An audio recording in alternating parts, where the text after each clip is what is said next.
প্রিয় চট্টলাবাসী, আপনারা কেমন আছেন? আপনারা গম আসেননি? আলহামদুলিল্লাহ, আলহামদুলিল্লাহ রাব্বিল আলামিন, ওয়াসসালাতু ওয়াসসালামু আলা রাসূলিহিল কারীম ওয়া আলা আলিহি ওয়া সাহবিহি ওয়া আহলি বাইতি আজমাইন। আমাদের গর্বের চট্টলা, যেখান থেকে মুক্তিযুদ্ধের ঘোষণা দেওয়া হয়েছিল সেই চট্টলা, যেই চট্টলা দিয়ে বাংলাদেশে ইসলাম প্রবেশ করেছে সেই চট্টলা, এই চট্টলা বরাবর সংগ্রামী ভূমিকা রেখেছে আপোষহীন দেশ এবং জাতির পক্ষে সেই চট্টলা। এই উত্তর চট্টলায় আজকে নির্বাচনে এই জনসভার সম্মানিত সভাপতি, সভামঞ্চে উপস্থিত ঐক্যবদ্ধ বাংলাদেশ গড়ার অঙ্গীকার নিয়ে যে 11টি দল একত্রিত হয়েছে, সেই 11 দলীয় নির্বাচনী ঐক্যের সম্মানিত নেতৃবৃন্দ, শহীদ পরিবারের গর্বিত সদস্যবৃন্দ, জুলাই যোদ্ধাবৃন্দ, চট্টলার বীর ভাই ও বোনেরা, সাংবাদিক বন্ধুগণ, শৃঙ্খলার দায়িত্বে নিয়োজিত প্রশাসনের সম্মানিত সদস্যবৃন্দ, আমি আল্লাহ তাআলার শুকরিয়া আদায় করছি যে আল্লাহ আজকে আমাদেরকে এখানে এইভাবে দাঁড়ানোর তৌফিক দিয়েছেন। আলহামদুলিল্লাহ, আমি কৃতজ্ঞতা আদায় করছি 2024-এর 36 জুলাই যারা নিজেদের বুক পেতে লড়াই করে, জীবন দিয়ে যুদ্ধ করে, পঙ্গুত্ব বরণ করে, শহীদ হয়ে আমাদেরকে এই বাংলাদেশ এনে দিয়েছে, তাদের প্রতি আমি দোয়া করি 24-এর এই লড়াইয়ে যারা এ দুনিয়া থেকে হারিয়ে গেছেন, আল্লাহ তাআলা তাদেরকে শহীদ হিসাবে কবুল করুন। যারা আহত পঙ্গু হয়েছেন, আল্লাহ তাদেরকে সুস্থতা নিয়ামত দান করুন। এখানে কয়টা থেকে এই সভা চলছে? হ্যাঁ, 2টা থেকে। এখন বাজে 4টা 20 মিনিট। অলরেডি 2 ঘন্টা 20 মিনিট চলে গেছে। তেজও কমে গেছে, তাই না? তেজ একটু বাড়ানো দরকার। লিল্লাহি তাকবীর, লিল্লাহি তাকবীর, ইনকিলাব, ইনকিলাব। আলহামদুলিল্লাহ, তেজ তো আছে দেখি, মাশাআল্লাহ। হ্যাঁ, চট্টলাবাসীর তেজ থাকারই কথা। বাংলাদেশের 64টা জেলা আছে, কোনটার আগে বীর লাগানো নাই। একটাই জেলা যেটার আগে বীর, চট্টলা। ঠিক আছে না? বীরত্ব কিসের পক্ষে? ন্যায়ের পক্ষে, দুর্নীতির বিরুদ্ধে, চাঁদাবাজির বিরুদ্ধে, ব্যাংক ডাকাতের বিরুদ্ধে, ইনকিলাবীদের বিরুদ্ধে।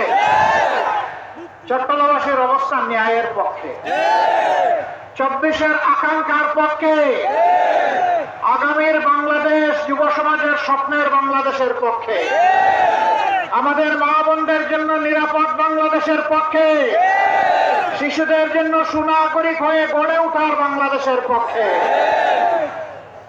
মুসলমান, হিন্দু, বৌদ্ধ, খ্রিস্টান সকলের জন্য মর্যাদাপূর্ণ একটা বাংলাদেশের পক্ষে। আপনারা আছেন সবাই? থাকবেন? লড়ে যাবেন? বিজয় ছিনিয়ে আনবেন ইনশাআল্লাহ? বিজয় না আনা পর্যন্ত কোনো বিশ্রাম নাই। রাজি আছেন সবাই? পিছনের লোকেরা রাজি না মনে হয়। আপনারা রাজি? সবার হাত উঠে গেছে উপরে। প্রিয় চট্টলাবাসী,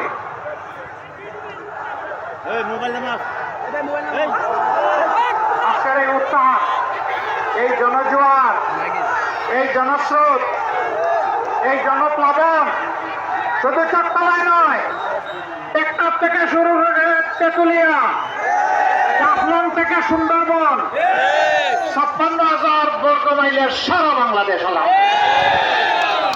আজ বাংলাদেশ জেগে উঠেছে। বাংলাদেশ বলে দিয়েছে আমরা আর দাঙ্গাবাজদের সাথে নাই, যারা আধিপত্যবাদের গোলাম তাদের সাথেও নাই। আমরা আজাদির বাংলাদেশের পক্ষে। আজাদি না গোলামি, আজাদি না গোলামি। ইনশাআল্লাহ জেগে উঠেছে এই বাংলাদেশ, আজাদি নিশ্চিত হবে ইনশাআল্লাহ। জুলাই স্লোগান কি ছিল? স্লোগান ছিল উই ওয়ান্ট জাস্টিস। আমরা সব ক্ষেত্রে ন্যায় বিচার চাই। আমার পাওনা আমি চাই, তোমার পাওনা তুমি নাও, কিন্তু আমার পাওনা তুমি নিয়ে যাবে এটা আর মানব না। স্বাধীনতার পরে এক এক করে 54 বৎসর অতিবাহিত হয়েছে। এই 54 বৎসরে সরকার এসেছে, সরকার গিয়েছে, সরকারের লোকদের কপালের পরিবর্তন হয়েছে, কিন্তু জনগণের পরিবর্তন হয়নি। হ্যাঁ, যদি বলি কিছুই হয়নি এই কথাটা সত্য হবে না, তবে যা হওয়ার দরকার ছিল তা হয়নি। কেন হয়নি? যারা নির্বাচনের আগে বাজার থেকে নতুন নতুন দামি টুপি কিনে, তসবি আনে মক্কা শরীফ থেকে, আর বের হয় ইলেকশনের ক্যাম্পেইনে, কারো বাড়িতে গেছে গিয়ে বলে আপনার সাথে পরে বসবো, আগে চাচার কবরটা জিয়ারত করে আসি। কোন চাচা? কয় আপনার আব্বা জানেন। কয় আস্তাগফিরুল্লাহ, আমার আব্বা তো এখনো জীবিত আছে। বুঝছেন? মানুষকে খুশি করার জন্য জিতা বাপেরও কবর জিয়ারত করে। কিন্তু যখন নির্বাচন চলে যায়, ও আরো বলে, সুন্দর করে বলে, যার চেহারায় চোখ পড়ে বলে ভাই আপনারা আমার ভাইয়ের মতো লাগে দেয়। নির্বাচন যখন চলে যায় তখন পাশ থেকে দাঁড়াইয়া সালাম নিলে জবাব দেওয়ার সময় নাই। আগে ছিল ভাই, এখন হয়ে গেছে অন্য কিছু, আমি আর এটা মুখে নিলাম না। বুঝতে পারছেন? এরা দান্দাবাজ। এরা নির্বাচনের সময় টাকার বস্তা নিয়ে নামে। মানুষ আশরাফুল মাখলুকাত, যারা মানুষের ভোট, গরিব হোক ধনী হোক, এই ভোট যারা অর্থের বিনিময়ে প্রভাবিত করতে চায়, তারা মানুষ নামের কলঙ্ক। এরা আসলে আপনাকে টাকা দিতে আসে নাই, এরা আপনার ইজ্জত এবং আপনার বিবেক কিনতে এসেছে। আমি চট্টলার বীর জনগণের কাছে জানতে চাই, ওরকম যদি অবৈধ টাকা নিয়ে নির্বাচনের সময় আপনাদের কাছে কেউ ভোট চাইতে আসে, আপনারা তাদেরকে কি ছেড়ে দেবেন?